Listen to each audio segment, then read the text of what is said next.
La bière est peut-être la boisson alcoolisée la plus populaire de la planète. Perso, étant une grosse tapette, je préfère tout ce qui est un peu plus sucré, tel que le cidre par exemple, ou alors à la rigueur une crique. Il n'empêche, ou peut-être que c'est justement à cause de son succès, qu'il y a énormément de mythes et d'idées préconçues autour de cette dernière. Aujourd'hui, je te propose donc d'essayer de démêler le vrai du faux, en rapport avec la santé et le sport bien sûr.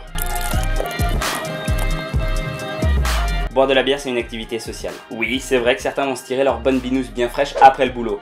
Mais de façon générale, c'est plutôt quand des amis viennent à la maison. Le sport pratiqué en tant que loisir a aussi tendance à faire socialiser. Bien vite, on se fait un groupe de potes avec les gens qu'on a rencontrés à la salle, au gymnase, sur le terrain, bref, en pratiquant. Et assez souvent, un phénomène que je qualifierais de troisième mi-temps se met en place. À savoir, on va au bistrot du coin pour boire un coup et décompresser. Alors c'est vrai qu'on constate beaucoup moins ça chez les pratiquants de musculation par exemple, qui ont tendance à faire très attention à leur santé. Mais dans la majeure partie des autres milieux, sport peut rimer avec alcool. Toujours est-il que ce qui nous intéresse ici, c'est qu'on a toujours un pote qui nous dit « Prends de la bière, c'est meilleur que l'eau pour la récupération ». Quelques études menées par-ci par-là auraient démontré que non. La bière de façon générale étant assez faible en alcool, ses effets néfastes sont très limités. Néanmoins, elle n'a pas autant de qualité que ce qu'on veut bien nous faire croire. Tout d'abord, boire de la bière à la place de l'eau après l'effort réhydrate moins. Et à cause d'une chose simple, l'effet diurétique.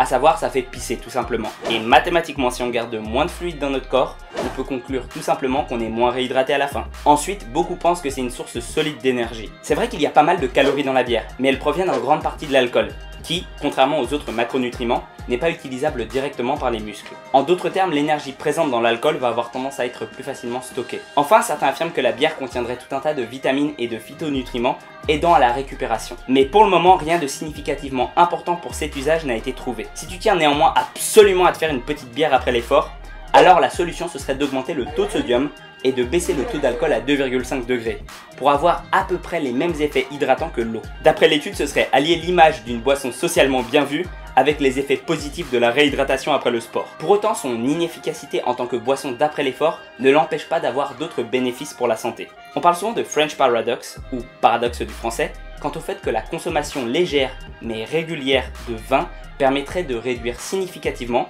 de l'ordre de 30%, les risques d'accidents cardiaques. Et il s'avère que même si le vin possède certaines particularités, la bière peut se vanter de ses propres effets qui sont assez similaires au final. Ainsi, une bière par jour permettrait en vrac de diminuer le risque des accidents précédemment cités. Cependant, il est à noter que les effets positifs de l'alcool sur le cœur ne sembleraient être véritablement efficaces qu'après 40 ans, et que d'autres moyens impliquant moins d'effets secondaires existent, comme justement le sport ou une bonne diète, voire même arrêter de fumer. Avoir des os plus solides. Cela ne fonctionne que pour le vin et la bière, donc pas les alcools plus forts. Et surtout, ça veut dire que ce n'est pas l'alcool qui est contenu dedans qui rend cet effet-là. En effet, après avoir supplémenté les cobayes en silicone, naturellement présents dans la bière, les différences entre buveurs ou non s'effaçaient.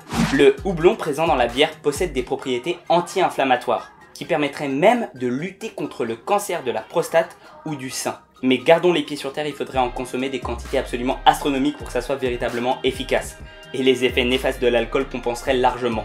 Prévenir les calculs rénaux. Cette fois-ci, c'est un effet véritablement intéressant parce qu'il est extrêmement significatif. D'après l'étude en question réalisée sur un large panel d'individus, les gens consommant de la bière régulièrement auraient jusqu'à 40% de moins de chances de développer des pierres de rein. Pour rappel, les calculs rénaux sont une perturbation du système urinaire qui voit se cristalliser des éléments en son sein. Le plus souvent, c'est du calcium et c'est dans les reins que ça se produit. Il semblerait que la bière participe à une meilleure circulation dans ce système et donc les dissolve naturellement. Et la bière peut faire plein d'autres trucs, genre aider à la digestion, prévenir la maladie d'Alzheimer, voire même mincir. Bon, on a tout de même vu que ces études sont pleines de contreparties. Et l'effet délétère de l'alcool consommé à haute dose sur la santé, voire même la performance, n'est plus à prouver. En réalité, l'alcool tous les jours apporte autant d'avantages que de désavantages.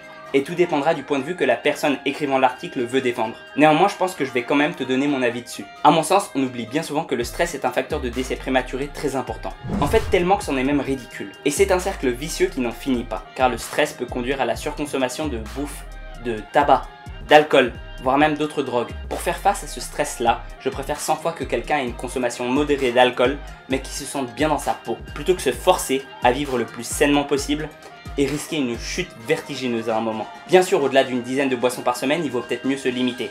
Mais ça laisse une marge de manœuvre conséquente, non? Avant de te laisser cette fois-ci, je pense qu'il serait criminel de pas te faire découvrir la chaîne de JV. Même si je suis pas fan de la boisson qu'est la bière, j'ai appris plein de trucs sympas dessus grâce à lui.